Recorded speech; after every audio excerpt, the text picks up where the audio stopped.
Etela Rajender తిట్టాలనే press meet పెట్టిన, తిట్టనికనే పెట్టిన press meet. వాడు ఒక మెంటల్ అయిపోయాడు, వాడు ఏం మాట్లాడుతున్నాడో తెలుస్తుంది ఈటల రాజేందర్కి. అందుకే ఆయన పాగలగాడేయండు, బేకూఫ్ చాతాలు చేస్తున్నాడు ఈటల రాజేందర్.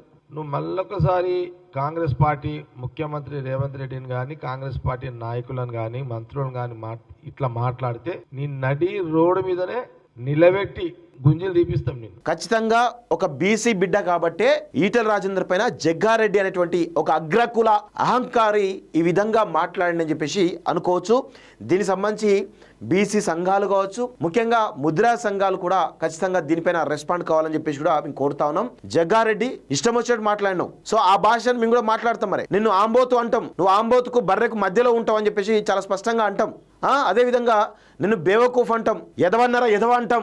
అసలు ఇంకా చాలా రకాల భాష అనాల్సి వస్తుంది నువ్వు అదుపు తప్పితే. అంటే నీకు ఒక్కరికే బూతులు మాట్లాడచ్చు, ఇంకెవరికి రావు అని అనుకుంటున్నావా? మాకు కూడా వచ్చు కదా. మా బీసీ బిడ్డ పైన నువ్వు మాట్లాడుతూ ఉంటే మేము కూడా మాట్లాడతాం, బరాబర్ మాట్లాడతాం.